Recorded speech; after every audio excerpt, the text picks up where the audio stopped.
And now, time to get in the huddle with your host, Charles Ritchie, here on the Man of Steel podcast.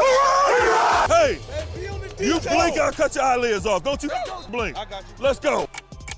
You get where you feel like you can rush the quarterback. You understand? Yeah. Rush the quarterback. Bends in for the touchdown, and there's the coup de grace.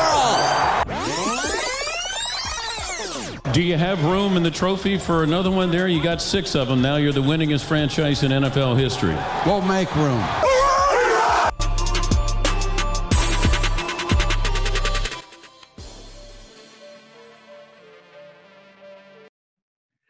And welcome to another edition here of the Man of Steel podcast with yours truly, Charles Ritchie. And right now I'm being joined live right now here by a special guest who been nice enough to follow the page and just keep in touch with you even the last couple of weeks. I'm talking about the host of another than Off the Cuff pod, which can be followed on Instagram at Off the Cuff the pod, host Richie Chicago. They can follow on Twitter and Instagram. They also have a blog. They told me it just started off as a meme not too long ago, made into a website. You can follow their handles at Shoot Your Shot SP, Instagram at Shoot Your Shot Sports, and at Off the Cuff the pod, as I just mentioned. We're going to go all around into this edition today. We're not only going to talk NFL right now. Of course, as Richie and I, we're both from Chicago. I see him represent his Bears caps and me representing my Steelers. Good start so far, representing both our teams right now, covering them. But also, too, we're going to be kicking off right now. Who had the better offseason, to say the least, right now, between the Steelers and Bears more particularly? Who has a lot more riding on line this season?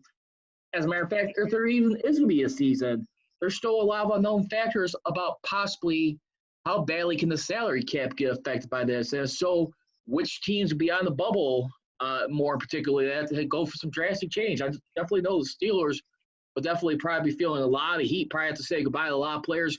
We shall see about that. Plus, we're going to get some NHL hockey talk as they are getting ready to start off with their 24-team playoff format. We should probably be seeing hockey at the earliest by no later than August as the way things are looking right now, pending everything that continues to go well with the health checks during COVID-19. Then we also got the NBA. They still got a few more games they want to get under their belt before they start their playoffs. As everyone may recall, there's only about 6 teams still alive, I believe, left in the NBA playoffs as we take a look at right now. And I see one guy join here. I see your co-host joining us right here, Jimbo Slice. Jimbo Slice Chicago, there we go. Right now. So if you want to feel free and hop on the Instagram live stream, feel free. We're already starting off on Zoom. And then last but not least, a favorite of mine, which I like to get into, we always talk a lot of fantasy sports or dream team lineups when it comes to athletes. Well, since we're in the sports media industry, I thought it'd be a cool idea to do, if you had it your way, I want to know your sport, or if you got one more sport, that's fine. Who would be your all-time play-by-play announcer? Your color analyst, or would you have 2 color analysts, make it a 3-man booth? Who will be your sideline reporter, and who will be your studio analyst for your pre and post game? Of course, once again, you can catch the Man of Steel podcast every Mondays and Wednesdays at 6:30 p.m.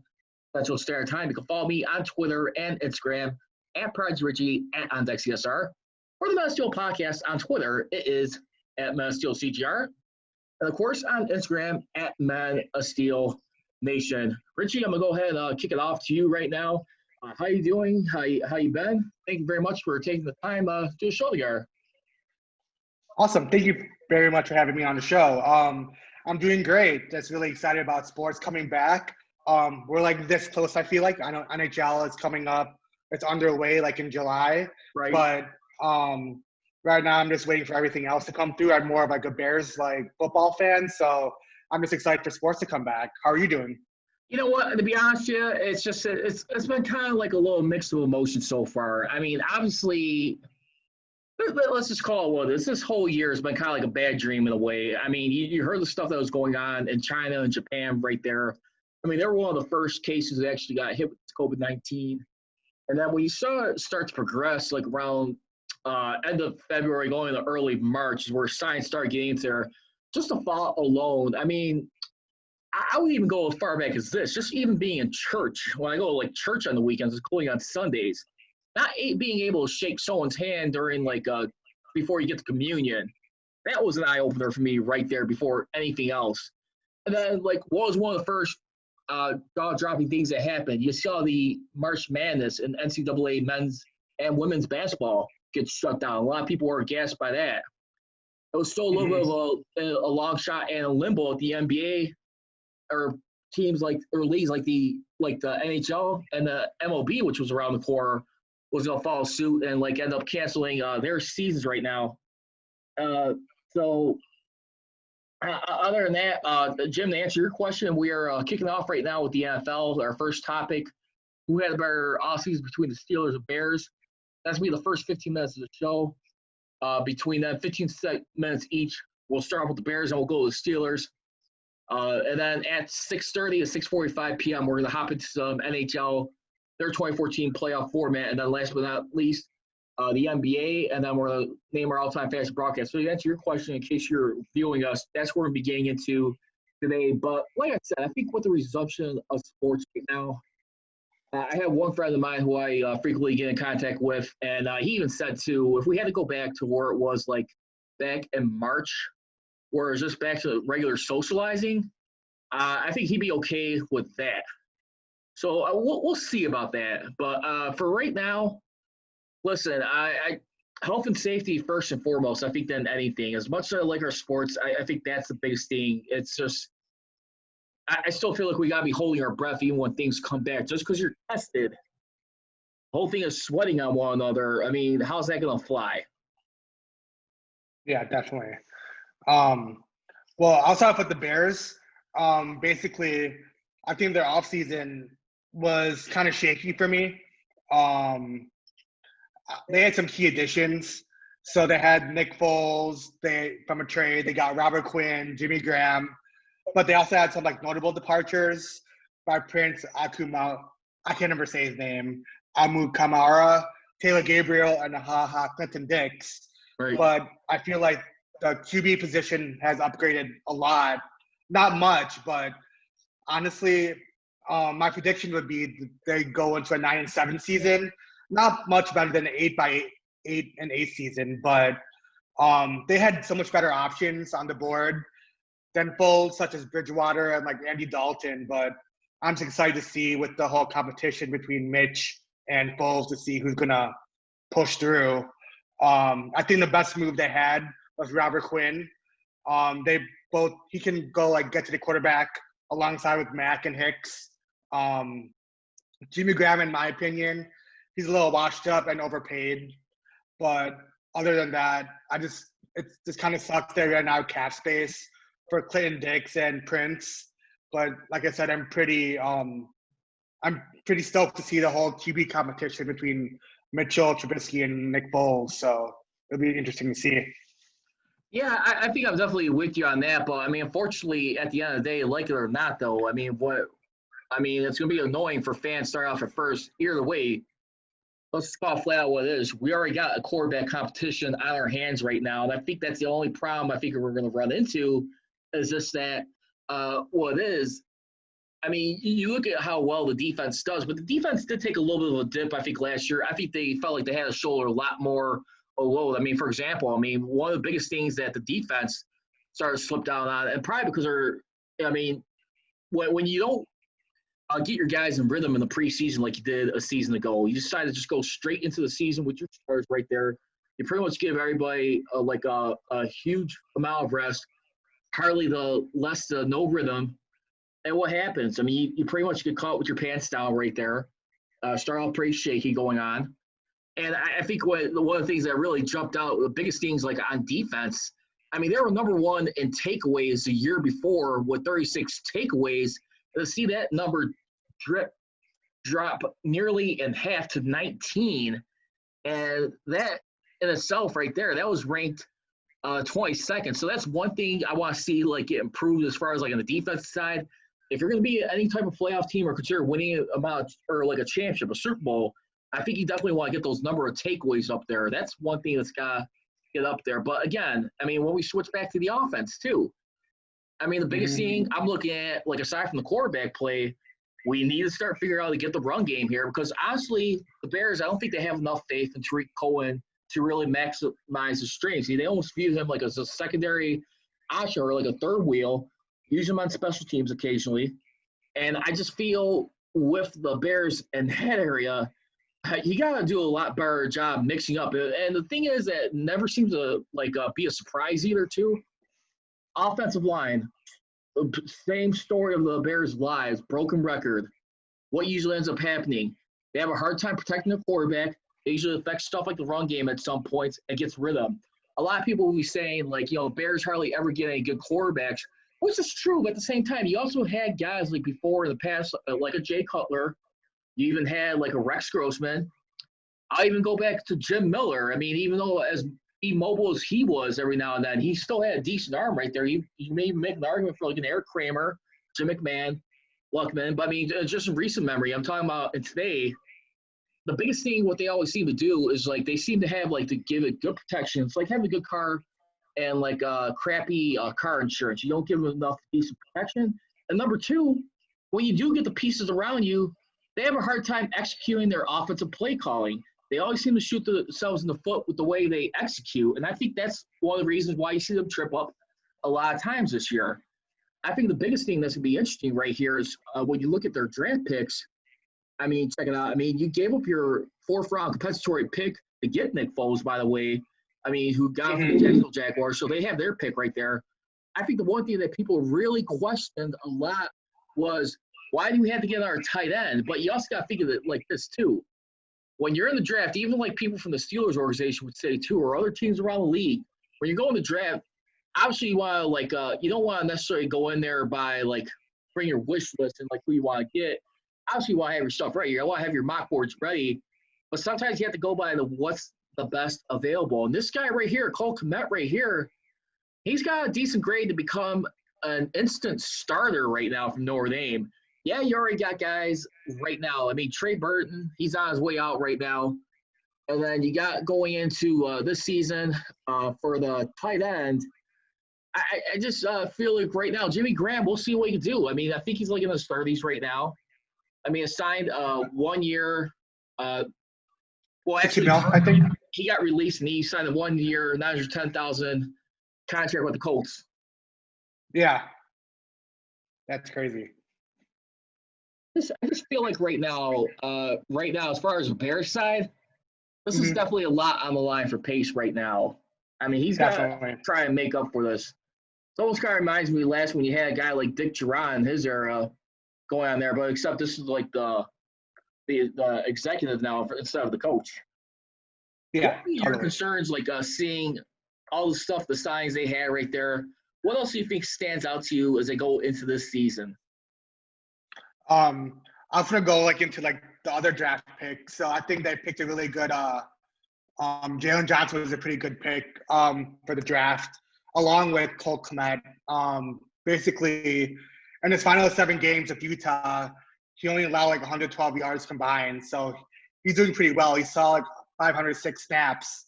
He's a true freshman back in 2017, but I feel like he could thrive in the Bears defense.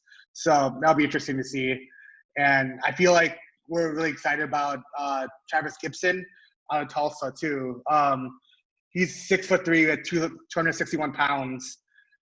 He's not really developed yet, but he does have the physical tools to explode. So I feel like that'll be interesting to see. So. Yeah, I definitely feel like right there, I mean, Jalen Johnson, I mean, he's another interesting guy right there too. I mean, he could definitely help a little bit on that defense right there. I mean, when you look at him, I mean, Jalen Johnson, who's actually a quarterback right now for this team, and definitely got a good, instant star grade as well. But I tell you one guy, not to really fall asleep on too, who could really help make somewhat of a difference. Because when you look at one of the things last year too, is the Bears did seem like they kind of struggled in a little bit too, especially on their defense.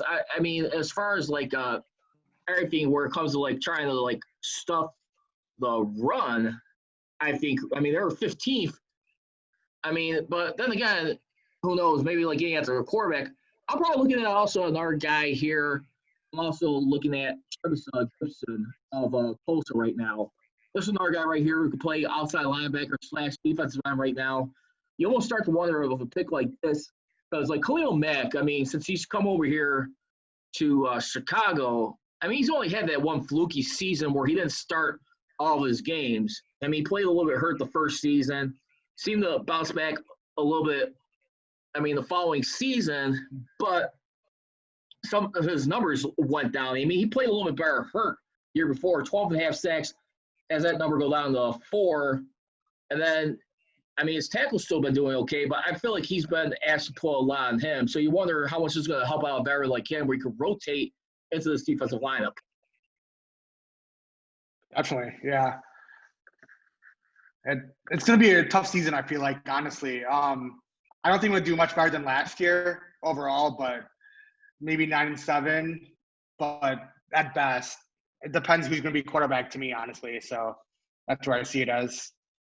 Yeah, I'm going to be honest. I mean, look at their season coming up, and it's definitely not going to be no walk in the park. But, I mean, at the same time, too, I mean, when you look at it, I'm probably going to go with you 9-7, maybe no more than 9-6. We'll see. Somewhere between that range. It's going to probably be, once again, it's going to probably be the Packers or the Vikings getting that division, to be honest. I'm not so sure about the Bears getting back to the NFC North this season. But I definitely did not see them being where they were a year ago. I mean, when you finish to abysmal 8-8, I mean, which ain't so bad. It's not a winning season. It's not a losing season either. Yeah. But I think right there. But anyway, let's get ready to transition right now. The Pittsburgh Steelers right now, who actually, by the way, who's got a lot right for them. I mean, yeah, like a couple big names that come to mind right now. You got Executive Vice President GM Kevin Colbert, who's been doing his deal year to year, wanting to renegotiate with the Steelers. He's been wanting to do it on a 1-year basis. This guy's going into his 21st season with the organization. He's only had one losing season back in 2003. Been to 3 Super Bowls, won 2 out of 3. And right now, and you also got a guy like Mike Tomlin right now. His contract expires at the end of the 2021 season. But Kevin Colbert did say at the end of his press conference last year, by everything they had, because they definitely had in grasp to make the playoffs and overcome a lot of odds last year. I think definitely a lot of people definitely look at like the backup quarterback play. I mean, you got a cold reality, life without Ben. I mean, it was one of those seasons where it's like, you know what, not so lucky this year, not this year. I mean, where he'd normally be out like maybe up to a month, I mean, at the latest. And you saw guys like step up, like where it's like Mason Rudolph, Duck Hodges, Devin Hodges right there, who came in there, tried to do everything he can. But I think everything just little by little starting to come off the rails where they start getting like a little bit exposed. I go back to that Thursday night game in Cleveland, which was a primetime game this year. It was in November. I think that game right there, I mean, they got beat handily by the Browns. I mean, the Browns were trying to turn the corner and really trying to turn around their misfortunes little by little. But, I mean, everyone remembers that game at the end. Myles Garrett taking down Mason Rudolph and Rudolph getting, saying some words to him, like, while he was going down. To the extent we'll never know. I mean, it's he said, she said. But you saw a little bit, like, how easily Mason Rudolph could get rattled in that moment. And, you pretty much – you went back to Duck Hodges right there. Had the playoffs in grasp right there. Just pretty much had to win like 2 out of the remaining 3 games.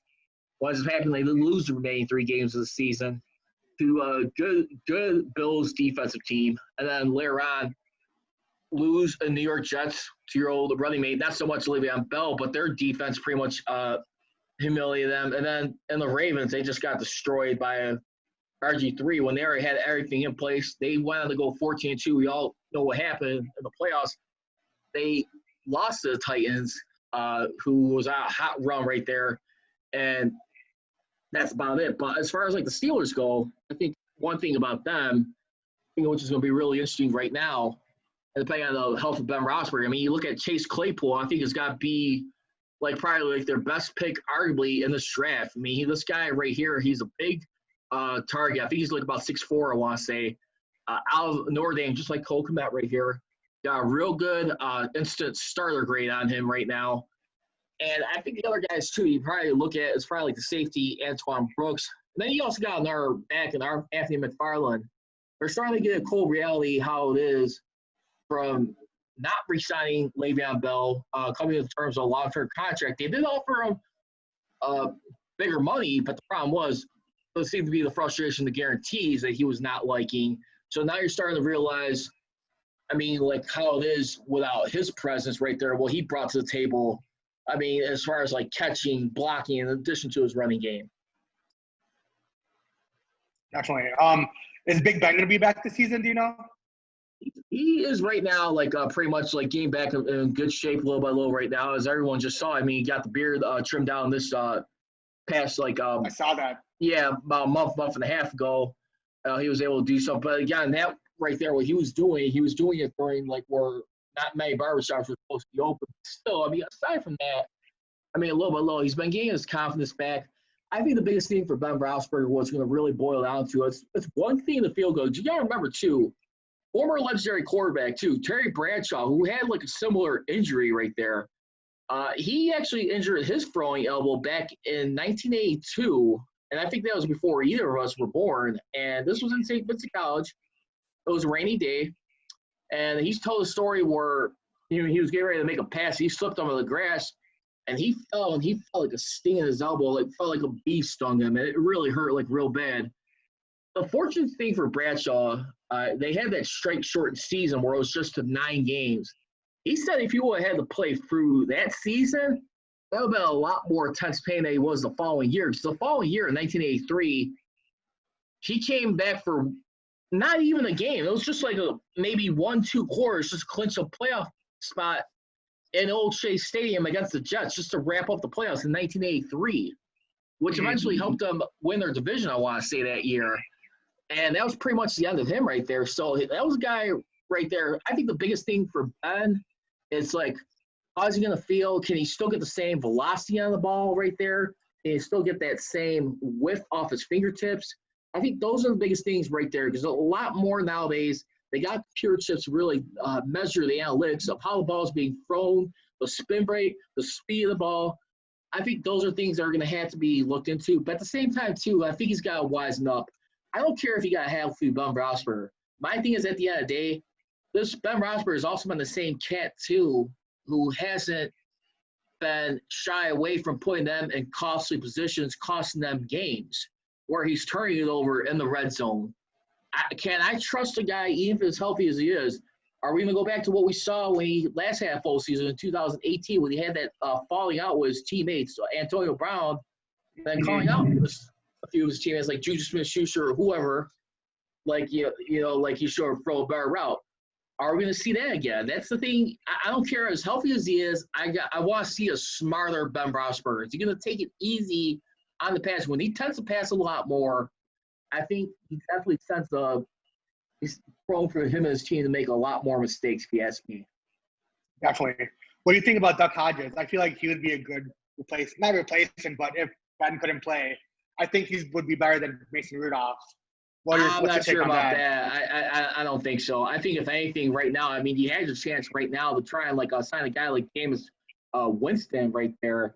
I mean, Jameis Winston was a guy that a lot of people were screaming at during the offseason, who was paying attention to, trying sign him on a cheap 1-year deal. And I think he got released by the Bucs. I think he's on the Saints now, I think. Yeah, he is on the Saints. So he signed a 1-year deal, $1.1 million with the Saints. I guess they're hoping to have a situation what they have with Teddy Bridgewater, but the biggest difference is right now, Drew Brees, more than likely, I'm not so sure they're going to be as friendly, or I believe this is Drew Brees' last year, either way it goes. I don't see any more much beyond the season. I think the Saints are ready to move on. I definitely feel like Sean Payton's kind of somewhat ready to move on. He may not be showing it enough, but, I mean, at the same time, too, I mean, you got a guy right here that you could nurture, have him learn, and they saw what they could do, I think, when they had Teddy Bridgewater back up Drew Brees. And good for him, by the way, getting a starting job in Carolina right here. And I wanted to say, I mean, I think aside from a guy like Colin Kaepernick, who's back, he's like on the verge of coming back anytime soon, I think of a guy like Teddy Bridgewater, who's definitely earned his stripes just as much right there. This is a guy who had his season ended prematurely back in 17 or 16, I believe it was? 17, I think it was 17. I'm going to check that right now while we're talking, but for like a guy like Bridgewater right here, as we take a look here on the Mass Steel podcast, it was 2006 after the 2015 season. So back in the summer of 2016, he hurt himself, and he really didn't come back after that. But I mean, look at this guy right here. I mean, this guy is like a true comeback story, if you ask me. I mean, he went over to the New Orleans Saints back in 2018, and when he got himself hurt, trying to find that out right now, as we look at. So in August 2016, he suffered a non-contact injury to his left leg, in which he eventually tore his ACL and other structural damage right there, which was dislocation of the knee joint. So he pretty much missed the entire season right there, including pretty much all of 2017. He didn't really come back then. I mean, that year, the Vikings already had like Case Keenum right there, who eventually took the starting job, I think, from Sam Bradford. So he had that Minneapolis miracle in the playoffs against Drew Brees and the Saints. I mean, look at where Bridgewater ended up at. So, I mean, he had an opportunity right there. He was able to take care of it. So, I think the thing is with Bridgewater, I'd be interested to see how he does in Carolina. Will that be the same case with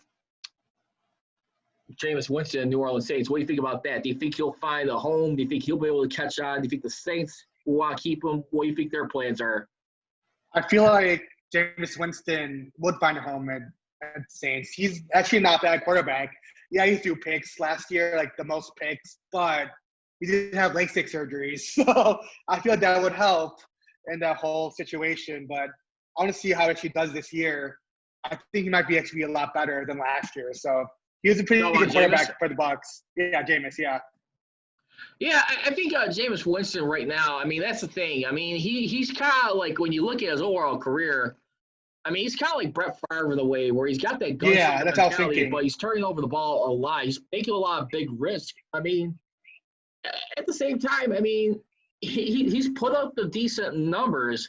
I think the only thing is, like, when you look at a guy like Jameis Winston and his career and everything that has done, he hasn't had, like, sustainable winning success like his other guy, Marcus Mariota. But then again, I mean, look at what he did, like, with a guy like Ryan Tannehill right there, Mike Vrabel right there, who did a phenomenal job right there. I mean, one of many successful coaches right there. And who would have thought seeing the Titans knock out the Patriots in the first round of the playoffs? I mean, we already knew Brady was declining right there, but they still had pretty darn good defense. But as we want to circle back real quick back to the Steelers, here are the big things we got to look at right now as it relates to this football team. You already got, like, these guys right here in your top five accumulating for most of your cap hit. No surprise, Ben Roethlisberger with nearly 12% of the cap percentage, followed by Bud Dupree, Stephon Tuitt, guard David DeCastro, and defense tackle Cam Hayward. Cam Hayward, which, by the way, too, he's another guy right now. This could more than likely be his last year with the team. He signed his last big-time extension back in the summer of 2015 with the team, where he signed a 6-year extension with the Steelers right there. And he, right now, for, like, the cap hit the Steelers will be taking this season as it relates, $13.25 million right now as far as, like, cap hit they're going to be taking. But at the same time, this guy's pretty much been worth it. But at the same time, he's pretty much near the end of his rope right now. He's going into his 10th season right now, along with a guy like Marquise Pouncey. I mean, that's a lot of questions right now, I think, for this team. And when you look at the Steelers overall, too, I mean, the biggest thing, too, like I said, we go back to, like, with this COVID-19, this virus, how much is it going to affect things business-wise as far as the cap? Because one thing that Kevin Colbert and one of their assistants right there, too, Omar Khan, who's actually real good, like, helping with the salary cap, a lot of times what they do a system is this. They'll find a way to give people extra signing bonus. They'll take out their base money and convert it, and they'll be able to help create like money up front that could alleviate the current year's cap. Right now, I mean, when you look at their season and where they stand at right now, I mean, cap space for like top 51 is barely $5.7 million. Everybody, negative $14.655474 million. I mean, which they should be able to get. I mean, that's a cakewalk for them normally. Yeah. But, I mean, they're making a lot of decisions, of course. Mm-hmm. And I think that's where they're feeling it this year. So I think for right now, I gotta say it this way: it's either like championship or bust. To be honest with you, I don't see the Super Bowl window being extended past a year. I mean, if they are, it'll be very lucky. It depends all what happens with the salary cap right now. Yeah, you got a special defense, but this is definitely like the pressure's on them right now to like really get the stage. I mean, it's a team that's still in the race. It can still do some damage, but we'll see right now. Yeah, Jimbo Slice here, Chicago right now. COVID-19, all budgets are in the trash can. True, but I mean, at the same time, I mean, we just don't know. I mean, how that's going to affect things just from a business standpoint. I mean, we talk about COVID-19, but the biggest thing is people need to understand is a lot of these franchises and sports. Trust me, it takes a hit on everybody as a whole, as everyone is feeling right now. How they're going to run things. I mean, you need this stuff right now to like stay in good standing and try and like help like keep the team going. Where you want to do stadium deals or stuff, it affects a lot of things. And what biggest thing I feel sorry for is a lot of these rookie players right now, who are in the leagues right now, who are barely making like about $500,000 to even like play in this game. Versus a veteran who's at 10-year, like barely over $1 million. I think those things go out right there. So, once again, right now, just to sum up the NFL extra points, the argument right now, Steelers or Bears, who would you say had the better offseason from what we see as a whole? I'll start with you. I think the Bears had a better offseason. I don't know much about the Steelers, but like we just said, but I think the Bears had a better offseason. But I think basically – I think the Steelers and Bears actually going to have like the same record, 9-7, just about. Like it's not going to be like that much different. So, what are your thoughts on like the Steelers? I'll probably say on paper, I'll still probably give it to the Bears. I mean, for this reason, I mean, like when you look at it on paper, I mean, they had 7 draft picks. I mean, I'll probably give them like their overall like draft grade right now. I'll probably give it maybe like a C+, to be honest with you. Yeah. Again, I definitely do feel like you got some key guys here like Cole Kmet. I mean, even though you do got a lot of tight ends, yes, but I think he's going to be a special guy. I mean, no better than when they got Greg Olsen back in 2007, where after they went to the Super Bowl right there. I think you definitely still need a legit tight end for the long haul. I think you definitely could fill that bill and make his way through the roster. And then I think another one, too, on it, I mean, look at Travis Gibson. And then the good thing about them, too, I mean, they drafted some needs at offensive line. You got yourself an offensive guard with your last pick, and Latavius Simmons of Tennessee State, and, of course, Arlington Hambright of Colorado. So you did get a pair of offensive linemen, which is good. I mean, like I said, that number of sacks that got to go out. I think that's close to like 80 sacks in the last 3 years combined with Matt Nagy and John Fox. If they're going to go anywhere, offensive line protection has to start right now. Definitely. 100% agree, yeah. All right. Next up on this edition here of the Mass Steel Podcast, let's get right into it right now. Some NHL face-off right now. We already got like the 24 teams listed into the NHL playoffs. And let's give you a little quick rundown who we got in here going here as the NHL plans their return. Right now, one of the biggest reports coming out of this as we look at the NHL this year, supposed to be 2 hub cities that are supposed to be hosting the NHL right now. And right now, according to The Athletic, Michael Russo and Joe Smith, multiple sources say that the leagues and player sides, the NHL and NHLPA, met for the first time on June 13th, specifically about those hosting locations. And the players were told that Las Vegas was going to be the front runner to be one of them. The NHL has planned to resume postseason in 2 hub cities of the 9 are other 9 others identified. They still haven't decided who the second one. But also, too, it was known within the last 2 days by NBCS Chicago, Charlie Remeliotis, the 2014 format currently favors a team like the Hawks right now.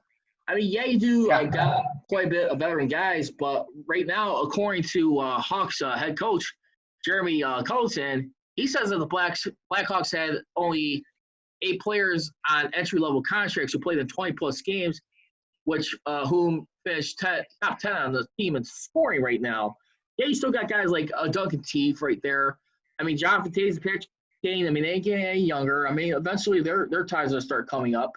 But I got to think right now, I mean, the team right now, let's be honest. I mean, obviously, I like the expansion. I don't mind it. I mean, it's good for the ratings, but do the Hawks really do enough to deserve to get in as much as the opportunity right now? Because right now, remember, before this whole thing split off, I think they were like about 8 games out the final playoff spot at number 12 in the West. Mm-hmm.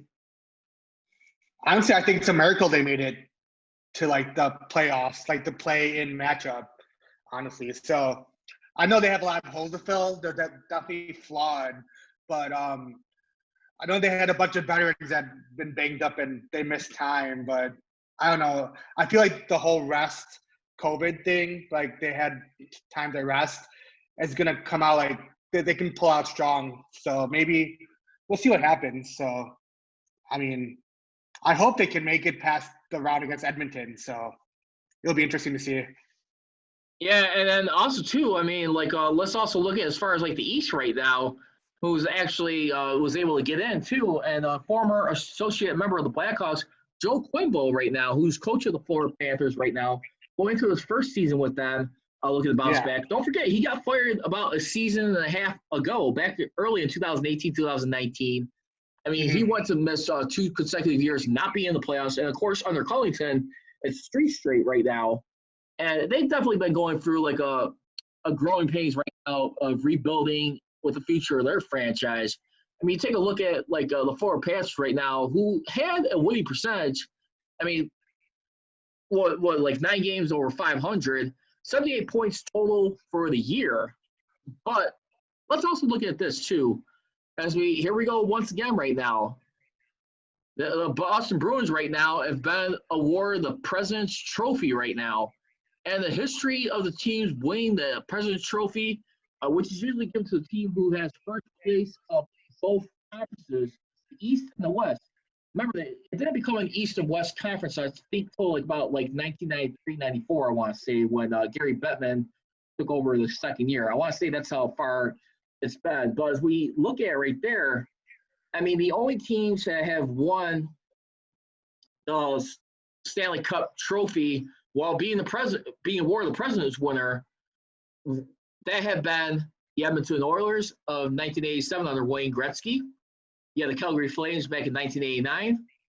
New York Rangers under former Chicago Blackhawk coach for 1 season, Mike Keenan right there, ended over a 54-year drought, nearly 55 years.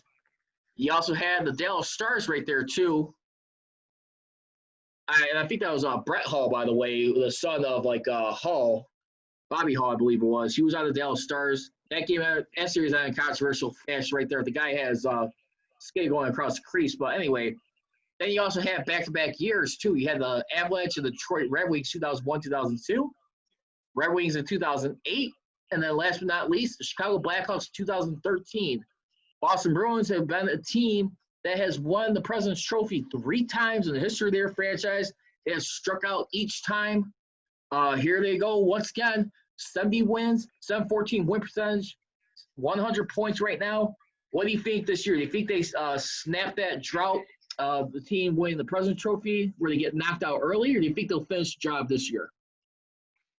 I think they're going to finish the job this year. They're a pretty strong team. I know stats say, like, they're going to win, so I feel like they're going to win. They're just going to win outright. Like, they're a pretty strong team to me. So what are your thoughts on that?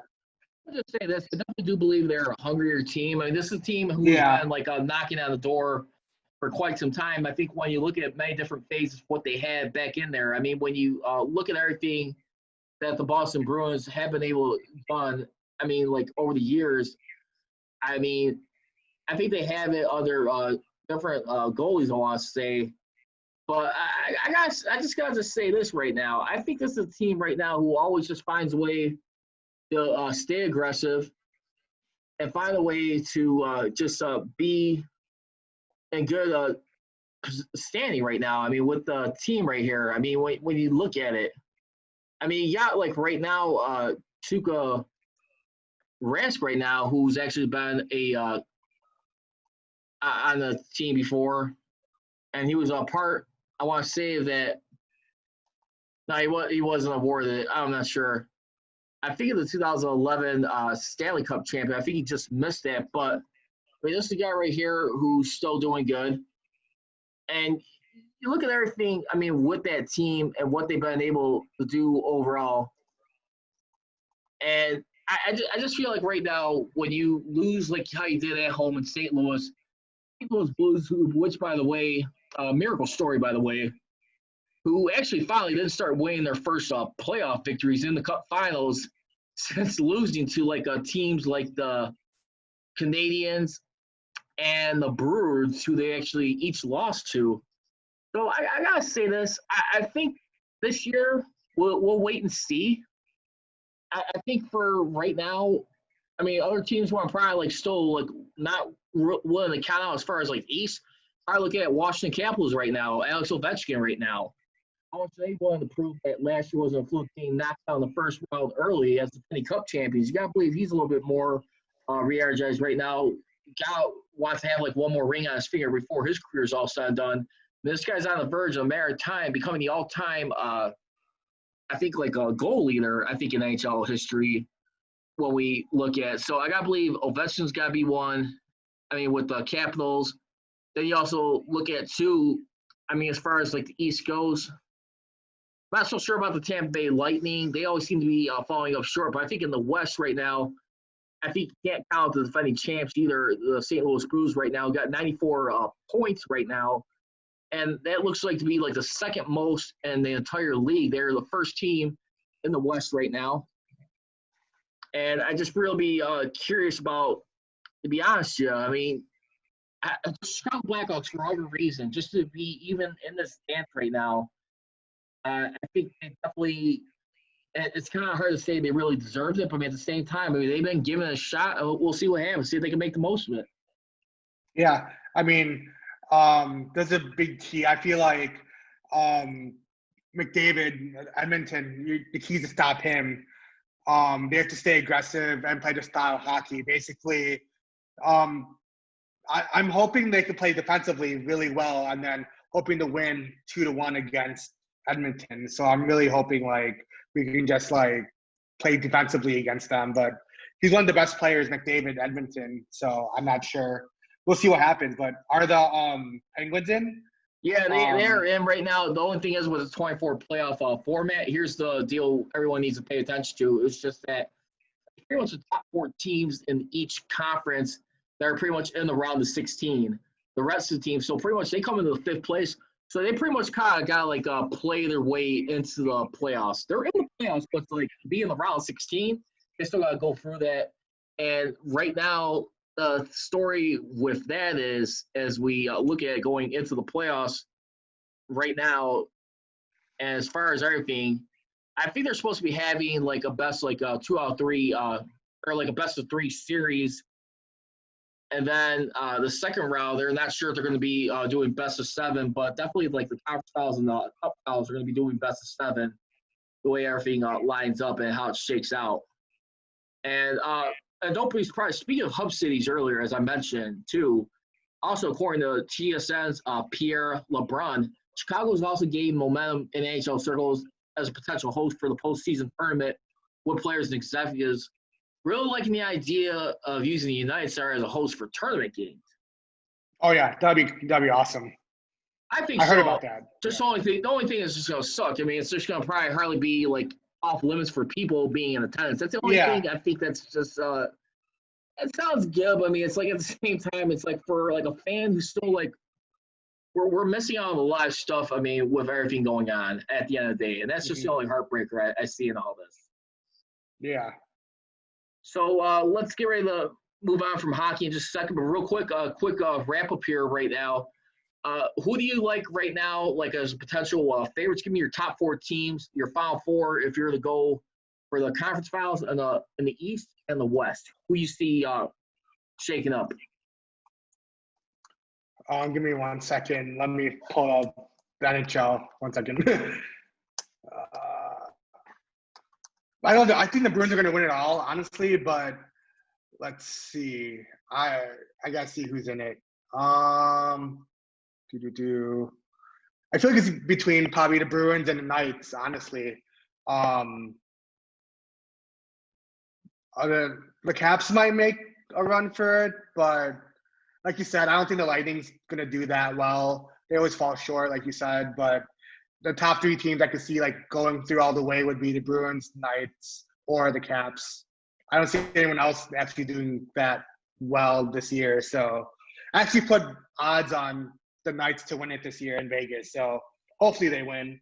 But in my heart, I think the Bruins will win it, even though I had the Knights like in Vegas. So I would not be surprised if we probably see, like, in the playoffs right now, I mean, going into it, I mean, if you look at it, I would not be surprised if we probably see someone like maybe, like, I could definitely see Boston make it to the Eastern Conference Finals, but I'd say the second team you probably see in there, I will probably have to say maybe the Pens. I think it's got a team that's still got, like, another run right now. It just comes down to, like, who they're going to be doing as their goalie right now. I think there'll be a little bit of some goalie controversy because right now, Matt Murray seems like his course has kind of ran. I mean, with the Penguins, I mean, remember he replaced Marc Fleury back in 2017 when they wanted to go win back-to-back cups, and I think that started from like the previous season. And we look at that team and what they've been able to do. I think right now, because the biggest thing right now is between either him or Tristan Jarry. Seems to be a little bit of a confidence issue with Murray, I guess. I mean, he just seems to be in and out, kind of like Crawford in some ways, but I think they may decide to go in the direction of Jarry. I'm not so sure if Matt Murray is getting enough of like the legitimate trust and love by the overall teams and the fans. I got Jimbo right here, Slice, saying Bruins right now. He's got Bruins, Golden Knights, Florida, not sure for my 4th. So I'm going to go, like I said, I'm going to go Boston, Pittsburgh in the East. And in the West, I am going to go, for some reason, I will go with the Vegas Golden Knights. I think last year, if they didn't make that bonehead play against the San Jose Sharks in the first and second round, where they had that major penalty, they had that game wrapped up in that decisive game right there, a 5-minute major, and the Sharks snapped off on them.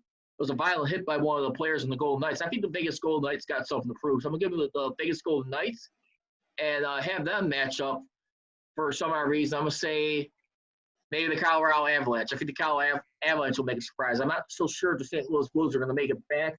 Had a great run. We'll see. But that's the team's going to win. So, again, I'm going to go with Boston, Pittsburgh in the East, and the West. I will go with the Golden Knights and the Avalanche. I just feel like the Golden Knights feel like that was like a fluky end to their season right there. They shot themselves in the foot, yes, but they're still a very good team in my opinion. They are. I put a future on them in the beginning of the season to win it all. So I hope they win it, honestly, for like money wise. But I just think the Bruins are going to take it all. But yeah. All right. Well, now let's get ready to go on some NBA fast break right now. 22 teams as mainly they're still in contention for the overall for the whole playoff invitation right now. The only question is right now, are they making a mistake as a league right now to go finish these games in this season, get these games out of the way, and then go into the playoffs? I feel like right now they should just feel like the NHL just go straight into the playoffs. I would not risk it right now because the more exposure you have with these athletes and probably picking up this virus, I'm not so sure if I'm so happy about that because I'd rather just start the playoffs right now or you lessen some of the rounds. If you got to go back in the day, I think the last time they had best of 5, I want to say it was 2001, 2002 when the Lakers three-peated, I want to say, if memory serves me correct. I mean, you look at teams right now, and I want to ask you, before we get started on anything, do you feel like LeBron James' image right now being viewed? I mean, you know how he does a lot of his charities, stands up for a lot of people in the communities, as well as a black man, as well as helping out. Even like more famously, him and players calling out against former Clippers owner Donald Sterling right there back in 2014. That's one of the last memory things I remember about LeBron James, who was a member of the Heat. Then come back to the Cavs, helped deliver a championship, built the school in his hometown, his home state of Ohio before he left to Los Angeles. But do you feel like LeBron James's image is kind of taking a little bit of a hit? And the reason why I say this is because we know that he's like near the end of his rope right now. He's not going to probably get many more opportunities after this season, probably one more to get a third and maybe final ring. I'm not sure about – oh, not a third, excuse me. A fourth ring. Fourth. I'm not sure if he's going to get 5, to be honest right now at this point. I mean, unless – depends on everything what's going on. Do you think – I mean, everything that he stood for, do you think his personal image is kind of taking a little bit of a hit right now? Seems like, do you think he's getting paid as a guy who wants to see basketball resume? And, like, do you think he's kind of not, like, you know, like throwing some of his guys on their bus? Because there's some guys also that come out there, too, like, even on his team, like Dwight Howard right now. I mean, as long as he's been around the league, I mean, you look at everything that's happened with George Floyd, it's just like there's some players who are not probably, like, you know, all that intrigued about wanting to come back. Even Kyrie Irving was the first guy who brought up and said, like, listen, it's like, you know, I mean, my season's pretty much practically done. What would you guys do to compensate me? And then, like, also, like, how could we do to stand out in society? Yeah, well, I think LeBron knows he's, like, on his last leg. So this is, if he wants to win a championship, it would be, like, right now with the shortened season. I think it might be an asterisk if they do win it. But I just don't think – I mean – honestly, I just want sports back, but it's probably not safe for that. It's going to be safe, but I'm not sure. I'm like teeter-tottering. I mean, it's going to be fine because it's in like Orlando and they have like their own like summer camp feel to it. But I mean, I think Kyrie's saying that too because he's not in the playoffs. And did you hear he wanted to start his own league? And that's like going to be like crazy to start your own league. Like, to do all that, all the paperwork and all that, like, it's crazy, like, what he wants to do. I don't know. I think it's not only that, though, but, like, how much, like, trust have you, like, really built up, like, from your teammates? I mean, because remember, 3 years ago, when he moved on from LeBron James, one of the biggest things he said, I did not want to be a little brother like LeBron James anymore. This guy was hell-bound determined, having, like, a team that was built around him where he could be the guy that could, like, take them to where they want to be. Tried doing that with the Celtics, got hurt in the last quarter of the year, missed the regular season, almost went to the finals without him that year. I mean, he had a good, hungry Celtics team that came up just short. This was even without Gordon Hayward right there. And you look at it, but even still, even when he came back, the rhythm and the chemistry was not the same. And they're calling out some of their own teammates throughout the year. And pretty much heads butted. I mean, he went over to Brooklyn right there, trying to recruit Kevin Durant right there. He's not having a successful season. My only thing is with Kyrie, I respect what he's trying to do, but at the same time, too, I think he's kind of burned quite a bit of bridges along the way, unfortunately, at some points. Yeah, I see that. Because, I mean, he's one of the, out of, like, 6 other vice presidents of the Players Association. But I will say this right now. I mean, when it comes to the NBA and their plan, I mean, you got Kendrick Perkins, who's the guy who's been going at for LeBron James a lot lately, as far as, like, defending his image and, like, what he stands for. But when we look at the NBA right now, I mean, as far as it is, I mean, you got some pretty good captain here. Here's all the East teams that are still alive right now. It's only one team. That's the Washington Wizards right now. They are 5.5 games out of the final playoff spot behind the Orlando Magic, who holds the final spot. And then the teams in the West are still alive. You got the Trailblazers, the Pelicans, the Kings, the Spurs, and the Suns. Obviously, from the East, I mean, it's still a little bit of a long shot right now. I mean, with it. But as far as, like, the West, who do you like that could probably make a run for the final playoff spot in there? I would say Portland. I think Portland's always a good, solid pick. Maybe the Pelicans. I think Zion would be a pretty good – I mean, he's still, like, a rookie. So, like – but I feel like Zion in the playoffs would be great ratings for them, so they're going to try to like have him in the playoffs, honestly. But I think either Portland or the Pelicans on the West, that would be interesting. How about you? I'm gonna probably not rule out Greg Popovich and the Spurs. They're only 4 games out. I mean, it's still makeable right there. If they're able to go out and finish this season right there, I mean, they got 19 games left to do it. I mean, that's still plenty of time right there to try and like maybe catch some ground right there and try and like push that a little bit tighter. We shall see. I'll probably say, I mean, him right there. I mean, when you look at, I mean, at the same time, I mean, obviously they're nowhere near what they've been without Kawhi Leonard moving on. And pretty much their chemistry's been pretty shaken. But at the same time, too, you still got a decent stud of DeMar DeRozan right there. And you still got a pretty decent team.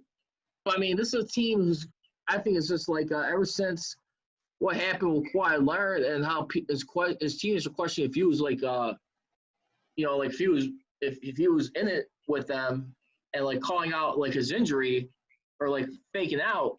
I think ever since then, that's been a detriment to the Spurs. Yeah, they had a playoff appearance last year, but, I mean, you see how much of a drop they were heading in. I'll probably say the Spurs right now and probably my other team in there, I'll probably have to go with you. I'll probably go with the Trailblazers, only because of the run they had last year. I just feel. I like Damian Lillard. He's great. I think he's, like, clutch to me, so I think – he could take them pretty far in the playoffs, to me at least. Well, granted, there's no rust from this whole COVID thing, so we'll see how everyone plays out after this. No, that's the biggest thing that's going to come down to it at the end of the day. I mean, is like all this rust right here. Yeah, rust. At the same time, too, I'm also looking at, like, right now, as we get a little bit closer into this, I mean, like, if you're looking for guys to, like, step up, and maybe CJ McCollum, probably be one of those guys right there too. I mean, with the Blazers, we'll see how he does. But right now, let me ask this before we get on out here. Final Four, but let's start with this real quick before we get in the Final Four. Who's your league MVP? That seems to be like one of the hottest questions as much as the NBA champion. Yeah.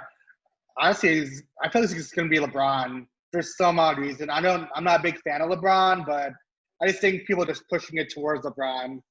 I mean, they had an epic season so far. It's not bad. I mean, he has his role players around him, but I feel LeBron is going to win it. I mean, I can't think of anyone else that deserves it this season. But how about you? Who do you think is going to win it this year? I think for this year, when you look at the overall season and everything, and I think I'll probably still go with LeBron James upset. And the only reason why, because a lot of people are going to emphasize how he missed last year's playoffs, mainly to the groin injury they had. And then you want to see him kind of coming back with a vengeance right now. They're the top seed in the West. And I think if the Lakers get the top seed throughout the entirety of the playoffs, I think that's what locks up for LeBron James and getting back to the finals somehow. I think it's got to be those things right there. Get their number 1 seed, take them to the finals, and if they're able to pull off like the championship right there, hands down, I think LeBron James gets. Because remember, these awards ain't issued until like right after the playoffs are over. I'm not saying people ain't making their votes during like the end of the regular season or the playoffs. I'm not sure when the votes may. I'll just give you a heads up. This video is about to end, so I'm gonna invite you, just so you know, on the IG live. Okay, I'm just heads up. We've got like 18 seconds left. I'll restart it. But anyway, I think LeBron James, like I said, number 1 seed in the entire NBA. Takes him to the finals. I think those will be the heavy factors right there for the Warriors. We're going to take a quick pause. I'm going to restart the Instagram. Hang with us, folks. We'll be right back.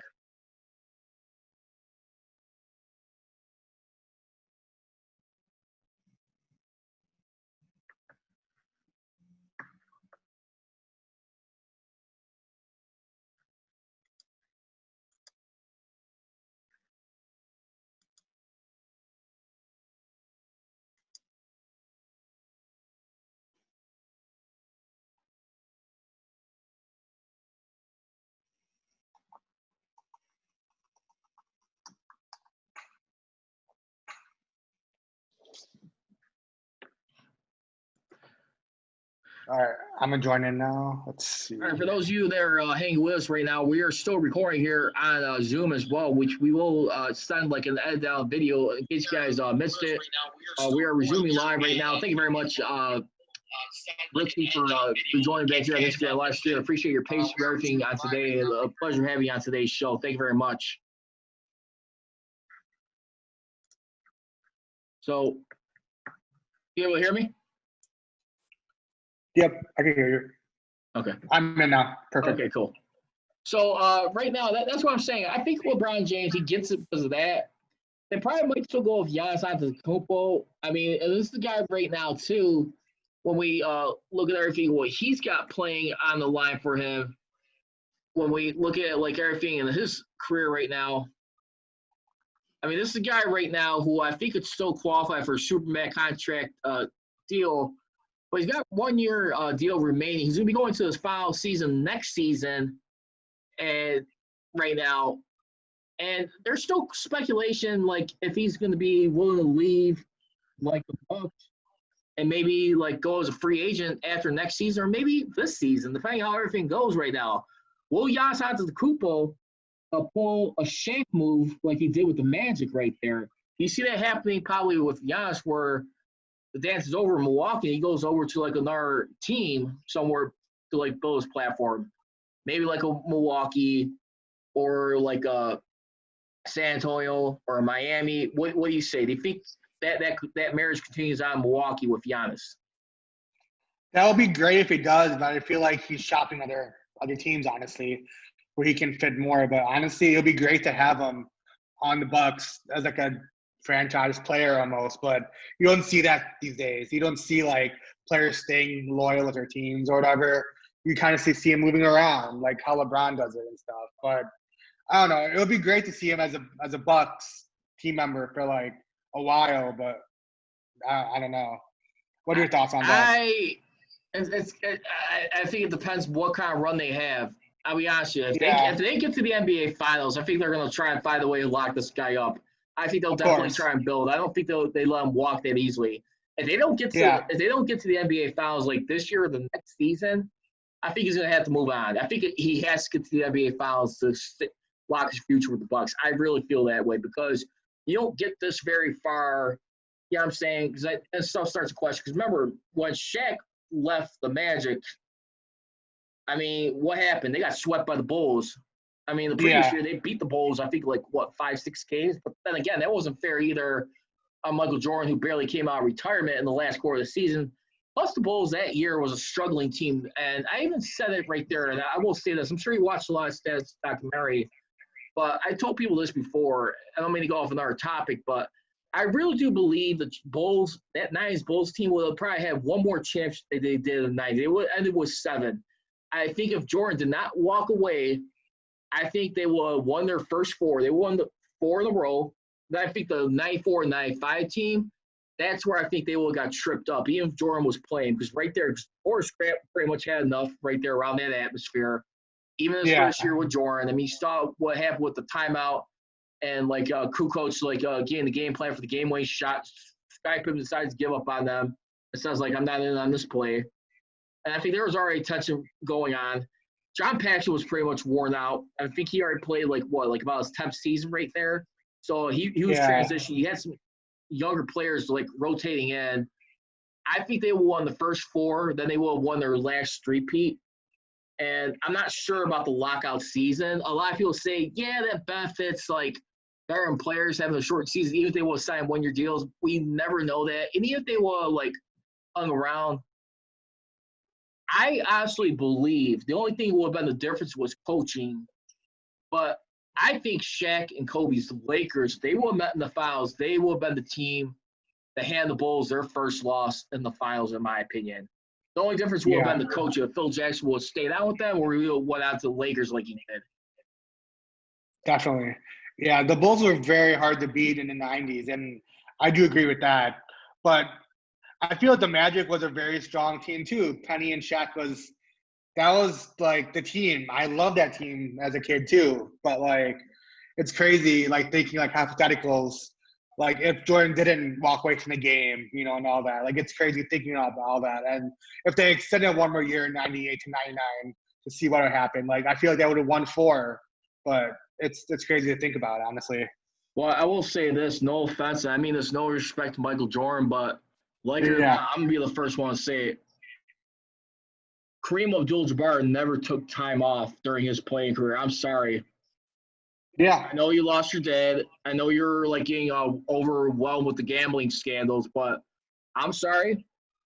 You're paying tribute to your dad playing baseball. I respect that, but I'm sorry. Gut it up somehow. Kareem Abdul-Jabbar, the only reason why he had to stop playing because he had an injury forced on him. That guy played 20 seasons, 6-time NBA champion, one more MVP than Jordan had. He had 2 finals MVP. Still the all-time leading scorer to this day, I think, for like a span of 36 years now, 35-plus years.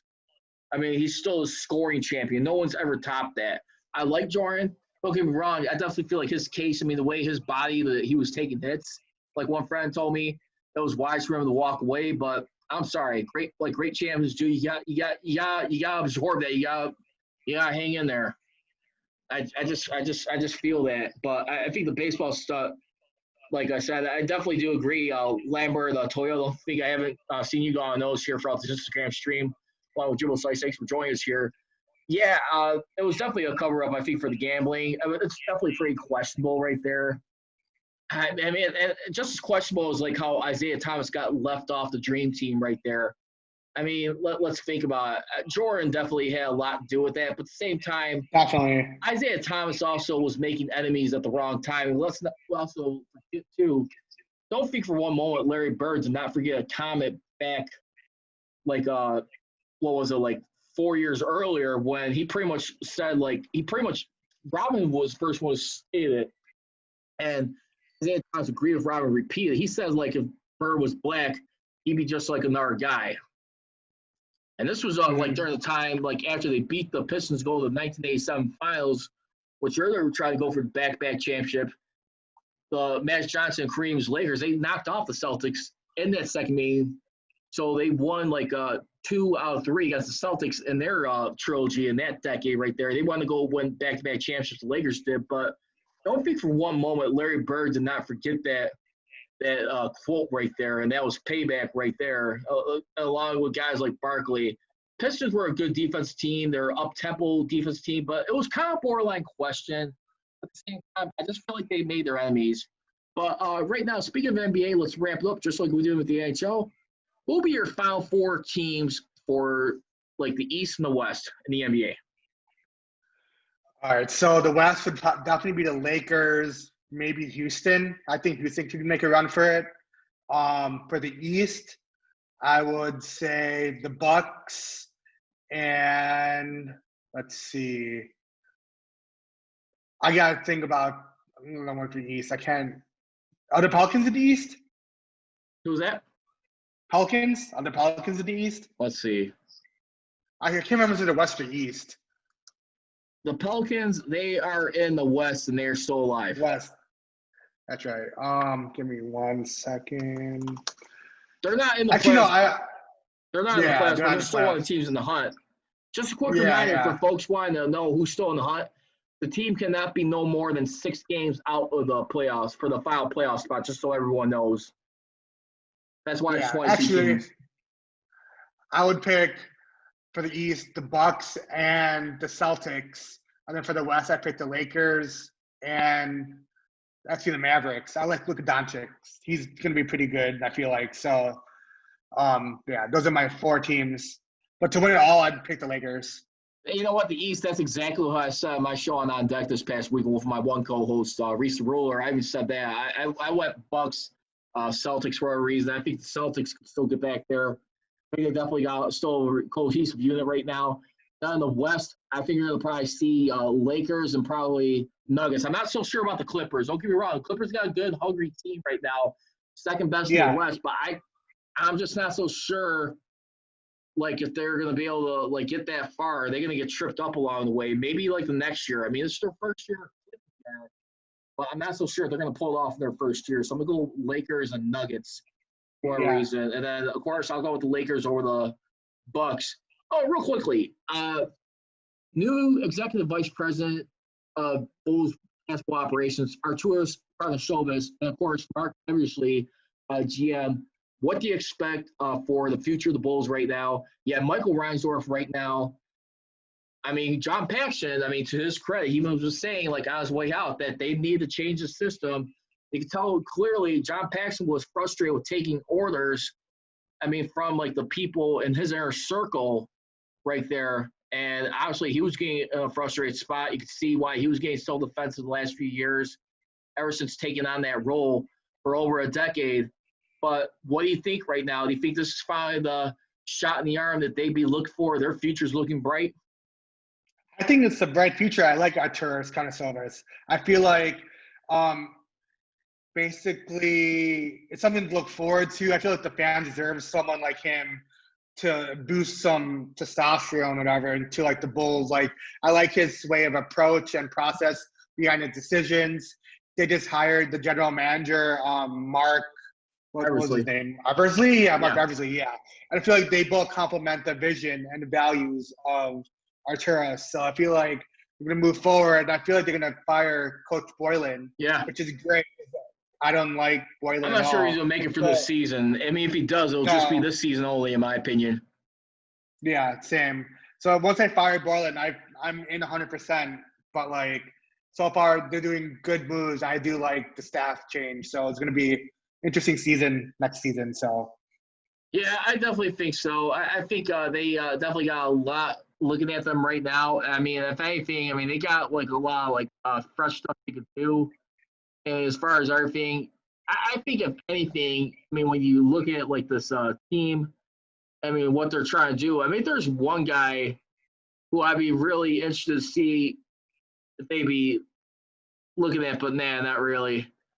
But yeah, I feel like just the international culture right there. Like see what you could do overseas, like bringing some players, like how much you're going to recruit. Because that's one of the things too. A lot of people forget about that last Bulls run right there. We still had like the core pieces when Jordan came back for a second run in his NBA career, especially with the Bulls. He had some pretty good international talent surrounding them. Of course, Tony Kukoc right there. He definitely had to earn like his trust with the team. They were rubbed off the wrong way. Actually, they couldn't take it on him except competitively. It was more of a business decision for the future of that franchise. Eventually, he earned his stripes with them to earn their trust. He still had good like defensive guys that played defense, like Luke Longley, Bill Wennington on there too. Yeah, a nice, like, good supporting role around there. And who's to say this can't happen with this new Bulls generation where they go back to international right there? Mm-hmm. That's why. I just really disappointed how's that recently. But right now, let's get ready to end the show with a bang right now, real quickly. And I said this at the beginning of the broadcast. And if you guys want to comment in, I'd like to hear your thoughts. Jimbo and Lombard, feel free to leave your comments in the comment section box. So this is the question I have for this show today, and I'll start with you on this. If you had to choose, you know how we always say like dream team, like player matchups or like games. Well, since we're in the broadcast century, what I want to do is like your dream team broadcast team, your fantasy broadcast team. Who'll be your play-by-play announcer? Who'll be your color analyst? Or would you even do like a three-man booth? Would you have two color commentators, and who would be your sideline reporter? And who will be your studio analyst for your pre- and post-game, and what sport? Got it. So my play-by-play would be, well, my what sport would are you be doing, baseball. by the way? What sport? Baseball. Okay. Baseball. My play-by-play would be Harry Carey. Okay. I know he's dead now, but like he was like my favorite play-by-play announcer. But like ever since I'm a big Cubs fan, but ever since I was little, That's okay. that was like my go-to. Like, holy cow. Like, it was just, like, electrifying to me. So like, are you going to choose Steve Stone then? Are you going with Steve Stone next to Carey then? Yep. That's what I'm going for, yep. Nice. Old school baseball, like Harry Carey. That's my, that's my dream. Like, yeah, if I could have him back, that'd be great. Now, who will be your sideline report and your pre- and post-game analyst, your studio people? So who will be the person doing the interviews on the field? On the field, let's see. Well, it's weird because I didn't get the question, like, right? So I was doing all different sports too. but like I do like basketball too. So like I'd said like Doris Burke, but that's for like basketball. But I didn't have anyone for like baseball or anything. So I just know like the play-by-play announcers. So I did Doris Burke for like basketball. I like her. I play 2K a lot, so I like her like sideline reporting, I guess. So Hold on 1 second. yeah. I was gonna say if there's one person you could probably look at. Well, how about like I don't know if you remember this name, but how about like Gail Fisher from the old Fox Sports Net Chicago? Or you got That's right. The Chicago right now. I think Cubs and Bulls. Would you say Kelly Crawford in there with them? Yeah, definitely. Yeah, Okay. I forgot about those. It just slipped my mind. I was doing like the. Oh, we got a Uber fan here from Jimbo. That's a pretty decent one. Yeah. He's not bad. Oh, I that's like a him good for the one, yeah. movies, but still he loves his baseball. Now, who's your studio people? Who's your people in the studio doing the pre and post game? I left it blank. I didn't get that far. I stopped at that point. My bad. Let's see.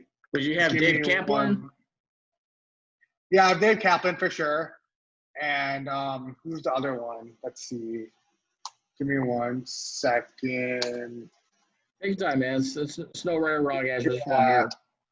So again, the question while we're waiting on Richie's answer right here again, who's your play-by-play announcer, your color analyst?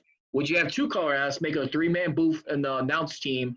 Who'll be your sideline reporter interviewing the athletes, and who'll be your studio analyst? That's what I want to know. Feel free to shoot some questions. If you guys can't get them during the live stream, that's fine. You can send it directly to me at Mass Steel Nation is my Instagram page. And you can also shoot it to this guy's social media handle right here as well, as everyone knows where he can be followed at Shoot Your Shot Sports or at Off the Cuff the Pod.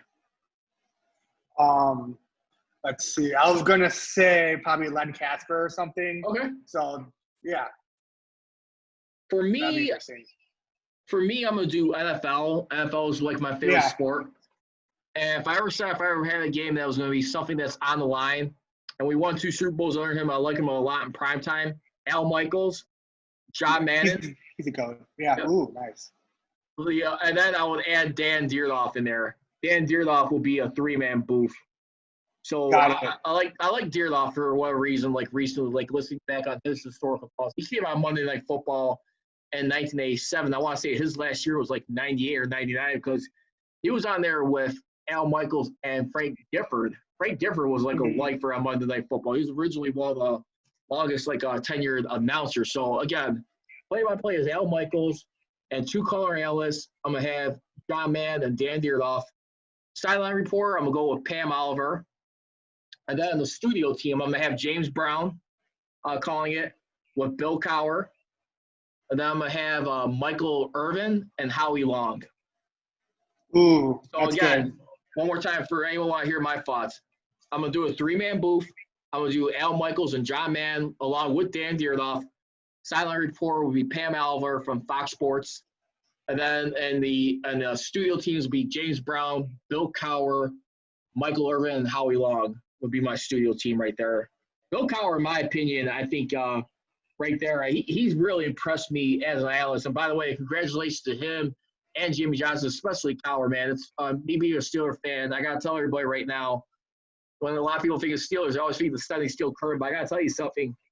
Bill Cowher was the first guy that made me become a diehard Steelers fan. You look at this guy right here, not just only as a coach, but what he was as an overall man and father.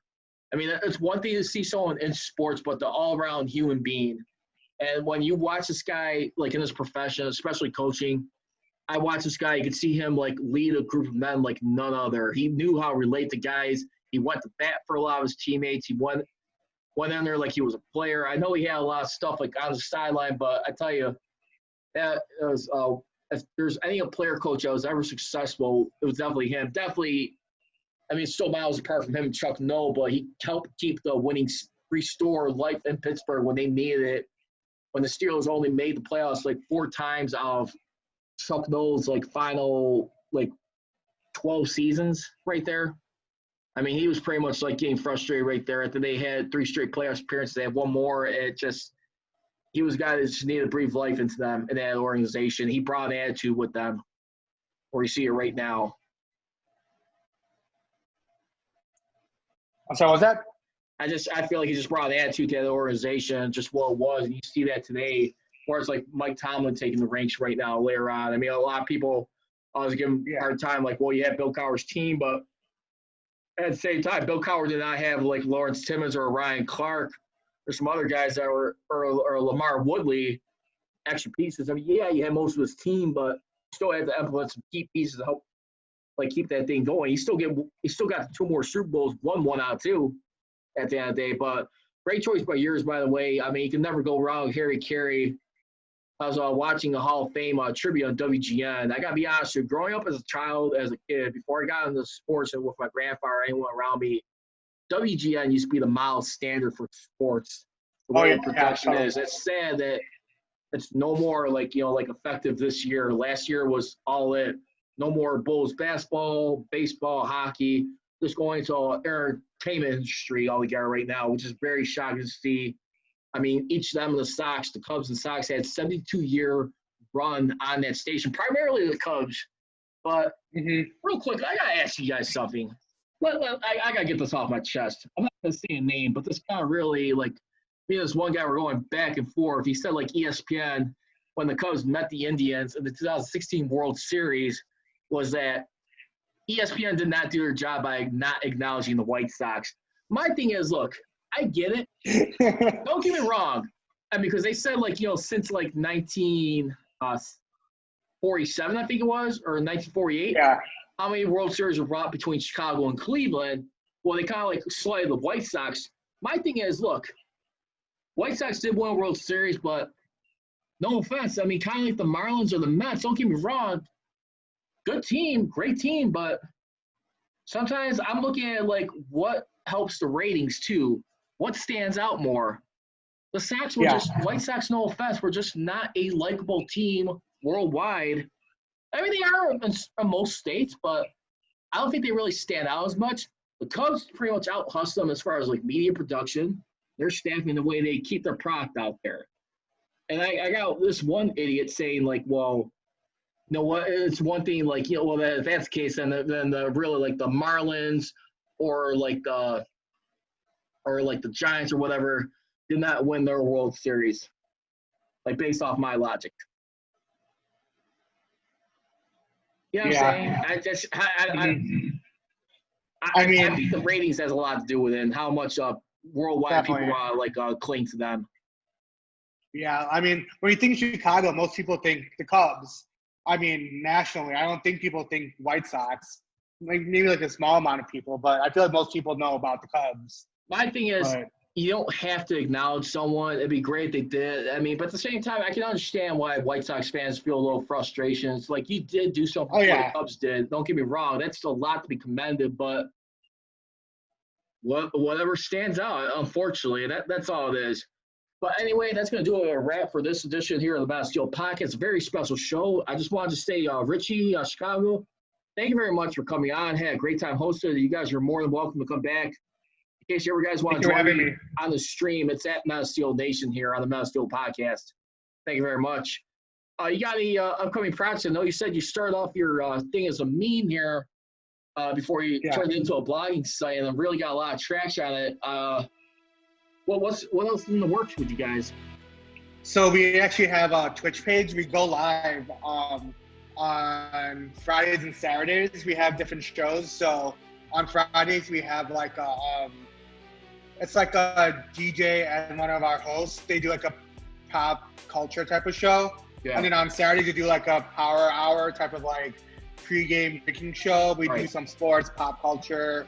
We have some DJs that play. So we do like a little bit more pop culture on Twitch. But we have a podcast on Tuesday that comes out every Wednesday called Off the Cuff. That comes out. That's usually our sports podcast. But right now there's not many sports to talk about. So we're mostly in pop culture at the moment. Yeah. But once sports comes back, we're going to be like on it with the sport. So it's coming soon. So we're just prepping ourselves. So we have a bunch of shows coming out soon. So it's going to be fun. Nice. Well, hey, that's going to do it for a wrap. I just wanted to say thank you very much for joining here. And like I said, definitely love to have you guys back on. Same goes for you, Jimbo / Chicago. Sorry you couldn't make it on tonight, but definitely had a lot of fun here with Richie. And we definitely welcome on here down the road. So feel free to reach out, man. And he already told me a little bit about you. So definitely can't wait to hear more. I already got your contact info. So please join us next time if you can.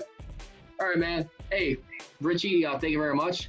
Pleasure is been mine having you on here, man. Thank you. Awesome. Thank you so much. All right, guys. Well, have a good night. And I'll just leave you. Don't be trolling. Be rolling. Here we go, Steelers. Here we go. We gone. Thanks, Rich. Thank you. Good night.